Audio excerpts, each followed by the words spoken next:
Hindari boncos waktu nge-endorse dengan memperhatikan 7 hal penting berikut ini. Sahabat foodies pasti udah aware banget dengan betapa powerfulnya para KOL atau Key Opinion Leader atau biasa juga disebut dengan selebgram atau buzzer di dunia media sosial. Banyak bahkan yang sudah melakukan kegiatan endorsement secara reguler baik dengan KOL nano hingga yang mega. Nah, bagi yang awam, KOL sendiri ada skalanya loh. Mulai dari nano influencer, yaitu memiliki 1.000 sampai 10.000 followers, micro 10.000 sampai 49.000 followers, makro 50.000 sampai 100.000 followers, dan mega influencers di atas 100.000 followers. Di sisi lain, banyak juga nih yang mengelompokkan influencer berdasarkan tipe konten platform yang dikelola hingga pengaruhnya. Key Opinion Leaders dan kaitannya terhadap bisnis kuliner secara garis besar memiliki 2 fungsi utama, yaitu menyebarluaskan informasi mengenai sebuah brand atau bisnis dan untuk mempengaruhi followers mereka agar tertarik terhadap brand atau bisnis tersebut. Lebih canggihnya lagi nih ya, beberapa brand sudah mengutilisasi para Key Opinion Leader ini untuk mengkonversi followers mereka menjadi pembeli. Beralih nih ke pertanyaan fundamental kita nih, ayo. Sahabat foodie semua selama ini menyisihkan budget marketing melalui program endorsement ini untuk objektif apa nih teman-teman? Hanya menyebarkan informasi mengenai produk aja? Atau lebih-lebih menciptakan penjualan? Atau cuma FOMO aja nih? Atau fear of missing out aja? Karena melihat pebisnis lain menggunakan jasa endorsement dari para KOL tersebut. Nah, kalau kamu masih bingung menjawab pertanyaan tadi, yang kamu alami akhirnya kurang lebih mirip sama sahabat foodies lainnya nih, yang sering banget nanya, saya udah ngendorse pakai KOL, tapi kok sales bisnis saya nggak naik ya? Kenapa? Karena tanpa mengetahui objektif beriklan atau endorse di KOL, besar potensi hasilnya dari kegiatan tersebut juga jauh dari harapan. Gara-gara sebagai proses pelaksanaannya nggak sinkron nih dengan objektifnya tersebut. Gak mau kan boncos nge-endorse Key Opinion Leader atau KOL? Nah, perhatikan 7 hal berikut ini ya. Yang pertama, ketahui objektif atau tujuan bisnismu ketika melakukan endorsement. Penting banget nih. Ini asal mula alias garis start dari berbagai hal yang kemudian perlu kamu putuskan. Ingat ya, secara sederhana nih, objektif melaksanakan kegiatan periklanan melalui endorsement KOL adalah yang pertama, meningkatkan awareness mengenai produk atau brandmu.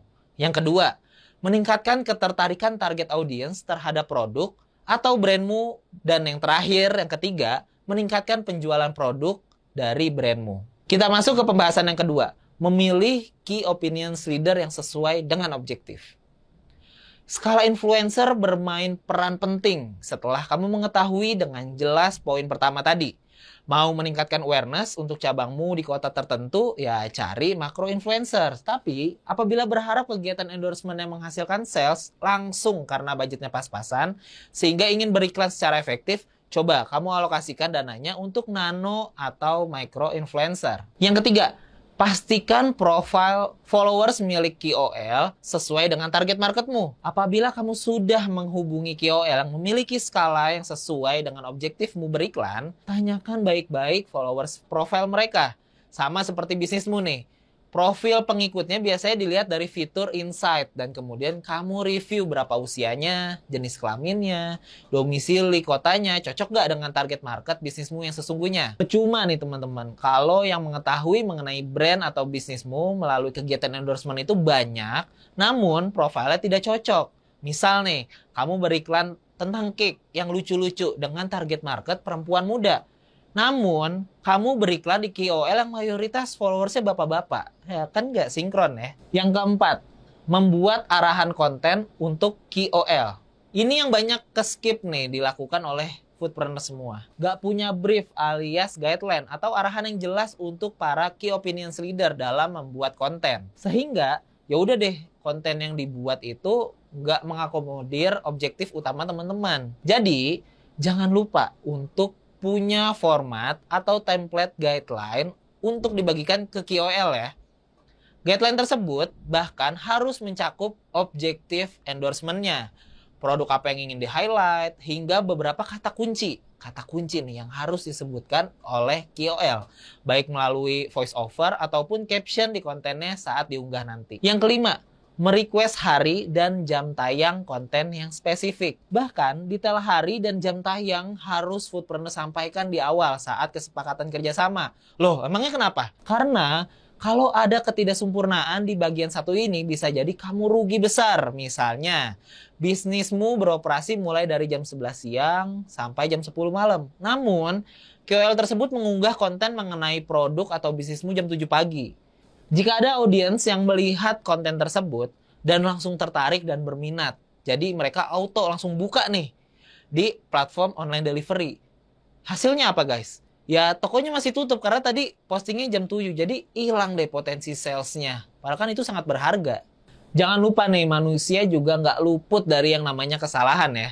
Jadi secara sopan, apabila KOL sudah beres produksi atau syuting konten, kamu bantu ingatkan KOL terkait untuk jadwal tayangnya sesuai dengan kesepakatan di awal. Yang keenam ya teman-teman, menyuguhkan audience call to action yang jelas.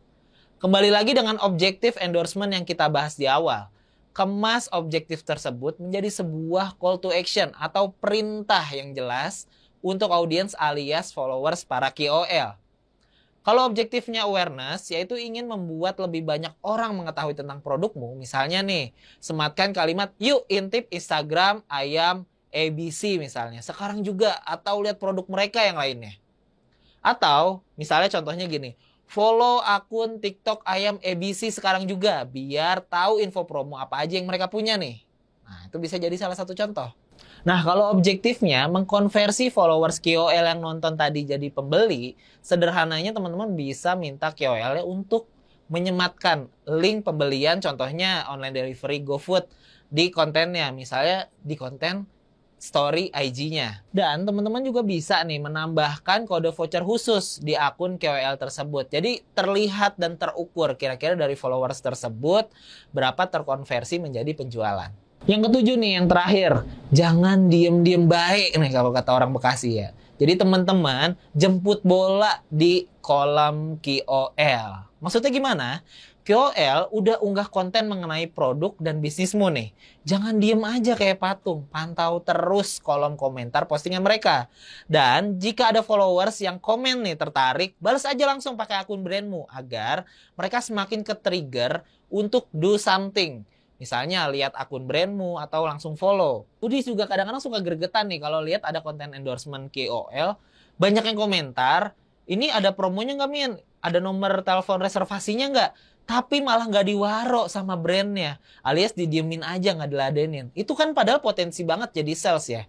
Jadi jangan lupa teman-teman disambut dengan semangat dan hangat komentar followers KOL tersebut menggunakan akun Instagram brand kamu, jangan lupa. Nah, sebenarnya masih banyak lagi teknis-teknis lainnya mengenai kegiatan periklanan melalui endorsement via KOL yang harus teman-teman tahu. Nah, spesial banget buat teman-teman semua, ada ebook gratis yang membahas mulai dari cara menemukan KOL, berbagai bentuk endorsement yang bisa dilakukan hingga cara mengukur keberhasilan dari kegiatan endorsement. Lengkap banget semuanya, bisa kamu dan tim marketingmu pelajari dan praktekkan langsung. Nah, nanti untuk linknya bisa ada di link berikut ya, di description box. Oke teman-teman, itu tadi dia 7 hal penting harus teman-teman perhatikan ketika teman-teman mau mengendorse KOL. Semoga konten ini dapat bermanfaat untuk bisnisnya teman-teman. Dan jangan lupa untuk terus nontonin konten-konten foodies lainnya. Jangan lupa like, komen, dan subscribe. Jangan lupa like, komen, dan subscribe di akun Foodies YouTube channel. Jangan lupa subscribe di Foodies YouTube channel di tombol subscribe agar kita bisa mendapatkan update berbagai video terbaru dari Foodies dan juga share ke berbagai grup video-video pembelajaran dari Foodies.